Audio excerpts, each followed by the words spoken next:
Hi, welcome to YouTube land. Welcome to my diabolical channel, where chaos, destruction, and decimation always happens. Yes. Alright, so I've been not made a video in a couple days. So I'd like to touch base on what I've been doing lately. As everyone is pretty much aware, I deal with predominantly, mostly, almost completely, the Babylonian, Akkadian gods. Okay. Lately, I've been getting to know pretty decently Mot. Now, let me explain to you about Mot. Mot, my good friends on YouTube land and Facebook and Instagram and you know, Discord and TikTok. Yes, sir. Alright, so basically Mot is the enforcer of hell. He is one of the gatekeepers coming back up. Alright, I believe he is second gate, if I remember correctly. Yes. He has 3 heads, very grotesquely, if you want to say it like that. He is not a handsome fellow, and he's known for, he rules over the underworld, death, necromancy, darkness, chaos. Yeah. So I would take heed if you work with him. And if you work with him, you're not experienced, you're an idiot.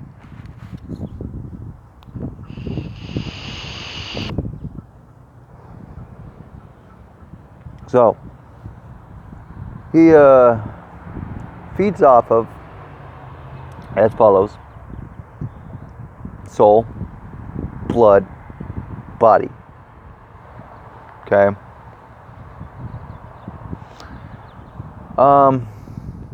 Now, I deal with a lot of the more underworld gods, death gods, chaos gods, destruction gods. Hence, I'm a necromancer. That's not my only practice, but I love it. But I love the more of the Babylonian style. Lovecraft can suck my cock. Seriously, Lovecraft is an idiot. Now, Donald Tyson, okay, he has my respect. Lovecraft, he's a fucking idiot. I'm just saying. H.P. Lovecraft was an idiot. In my opinion, that's my opinion. Everyone has one, just like everyone has an asshole. Okay? That's what makes this practice great. Everyone practices their practice differently. Some practitioners of the left-hand path don't get that. Everyone has opinions. Everyone has a different practice. Doesn't make them fakes or phonies. Okay? Understand that. Alright? Sorry, I just want to tirade for a second. No, it's like Mot is very temperamental. He does not deal with bullshit. He does not have a sense of humor, which is very difficult for me because I have a great sense of humor. Oh, let me correct that. Let me correct this. He has a sense of humor when it suits him. He has a sense of humor when it comes to destruction. Now, I find that funny. That's fucking hilarious. Because I do too. But I'm getting off topic. So, a couple weeks ago, now, before I even get to this, I want everybody to know that you don't have to do a physical ritual to do ritual. I want you to know that. Just because there are circumstances, people, all my brothers and sisters out there, there are circumstances where people cannot do physical rituals for whatever circumstance is present itself. Either it be that your spouse is a Christian, or she's uncomfortable with it, or you're living in situations, if you're in a group home or a rehab and that's not cool, whatever it may be. Or maybe, and this is a lot of times this is the case, that you work a lot, so it's harder to do it. It's harder to work and do physical ritual and preparation and da da da. So you do it in astral plane. You do it in a spiritual sense, all right? So your ritual is here. You do your ritual here and here, and meditation. Man, I'm peeling. So yeah. Now, that being said, you would want to study a said ritual at any given time. You know, we want to study it and study it and study it and study it until you got it. Okay? Then you can do it on the astral plane. Okay? So, that being said, I did a ritual on the astral plane. Now, I like doing it on the physical plane too, but I don't have a lot of the implements that is needed to honor Mott as I see fit. As I see fit. And he sees fit. Okay? The most important piece I need, the most important source that I feel is needed to honor him is his sigil, and it's very intricate, right? Very intricate. And I'm not artistically inclined. Okay? That being said, so I've dealt with Mott moderately.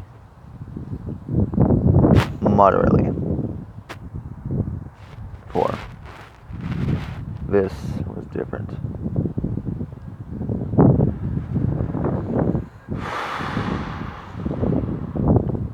Usually I like to use narcotics now and again to put myself into a state where I am fully, my mental receptors, my brain receptors are completely open. Alright?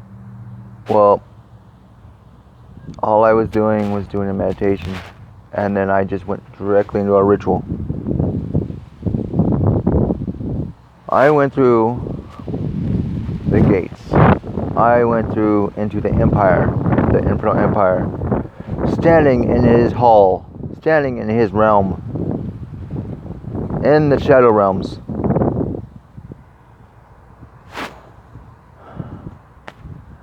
The energies that I felt was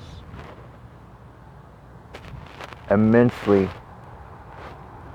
intoxicating. Imagine this, if you will. Imagine the air does not exist, if you will. Yeah, that's another thing I'll point out in a minute. Is the air was so thick, if you want to call it air, right? We even call it oxygen. You could smell the rotting flesh coming off of him. But you would think you would be scared before this being. No. It was like, where have you been all my life? Where have you been? But, and you figure it'd be disappointed with like where you've been, right? No. I was, for a split second, and then it was gone. That disappointment was where you've been, it was gone. It's like, well, you're here now. And it's weird. I work with all these different really ancient of ancients, And it's funny though. I've been going through some hard times right now. Okay. And I was really in a bad state of mind. Really in a bad state of mind. Like, honestly, I really wanted to commit homicide. Alright? Keyword, thinking about it. Didn't say I was going to do it. Keyword. And I went to bed that night around 1 o'clock. My time. I'm in California. And, he just came to me. Present himself. And I woke up the next morning, I could still feel him there. I'm like, and it's ever since then I've been just obsessed with Maj. Obsessed. That's all. And I'm going through the tunnels. I'm going through his tunnels more and deeper and farther. And like my own daughter, she's scared. She's scared of it. Because she knows when I go into these type of tunnels, I don't come out until I've sought the end, and it's consuming. It consumes me for a while, to a large degree. Now, another point I want to point out is this. Time is non-existent when you enter these realms. It's omnipresent. I've mentioned this before and I'm going to mention it again. When you enter the abyss, time does not exist. You do not exist. They do not exist. Nothing exists, but they do exist at the same time. Okay, I'm going to use this. You are nothing, but you are everything at the same time. They are everything and nothing at the same time. You are them, they are you. You are reflections of them. Do you think this realm exists? You know? Do you think this realm really exists? No. It only exists in our minds. It only exists to our psyche. It only exists if we make it exist. We do not exist. Nothing exists. We make it so. So. Just like this. If there's multiple people on the same vibration, on the same stratosphere, on the same wavelength, they will manifest it to happen. Even if it's just one. But on a widespread scale, they will create it to be a reality. We create our own realities. This is our created reality. Do you think God created this? Fuck no. Tiamat did, to a degree, but where do you think that came from? When she had her children out of nothing, she created a reality from a simple thought. The gods created a reality to their degrees, to their realities,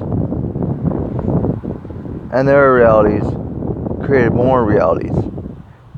We are only a reflection of their reality that they sought.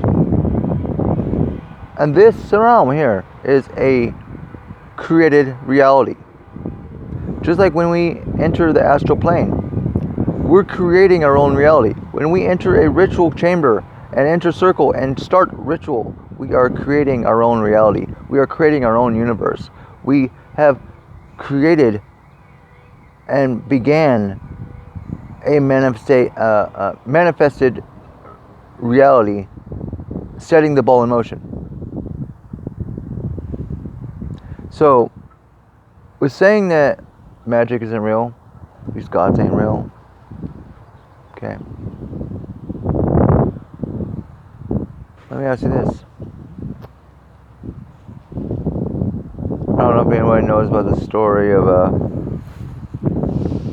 Metlacatl. Alright, okay, Aztec. Alright, so there was an Aztec serpent dragon being feathered. I forget his name exactly. He wanted to create the seventh sun. No, sixth sun, my bad. Correction, I apologize. Sixth sun. Alright, now let me explain that 1, 2, 3, and 4, and 5 was failed projects. Okay. Now, these ancient beings, you know, the gods of the underworld, you know, they're spouses, right? Now, the underworld is called Mictlan, right? Okay, in Aztec. So, this god goes down to the underworld, asks Metlacatl, I want the bones of the dead. Because that was their job in the underworld, is to guard the bones of the dead and the gods. Human and otherwise. Just dead. Right? Guard the dead. He says no. Keeps pleading. He says, alright, make a deal with you. You can come out here and get these bones. But you know, you gotta blow this I think it was a conch shell, I believe it was. Yeah, I think it was. Well, it wouldn't play. Right? Won't play. So these birds, no, what's it? I forget. Is it birds or insects? I forget exactly. Please forgive me on this. It's a very, very weird story. A very weird myth. So they decided to whistle so the conch shell would play. Alright. As this god is carrying these bones, tries, and she, I think, burns the bridge, charges after him, and he's trying to exit the underworld. Drops the bones, they break, picks them back up, and barely exits the underworld. Okay, now pay close attention to the fact that these bones broke. Now, what he did is made humanity. Okay. Again, decided to create again because, you know, we are their project, we're their children, but we failed. We're a failed project on multiple occasions, so they just decided to hang it up. All right. So he decided to try it again. Well, being that these bones broke, we came out different races, different sizes, tall, short, fat, skinny, and so forth. Now, this is another thing on Tiamat. You know, this was not Tiamat that actually came down there, but as well as Metlacatl. Alright.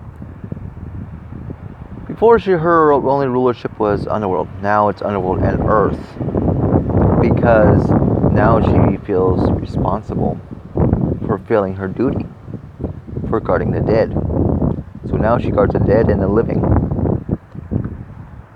Alright.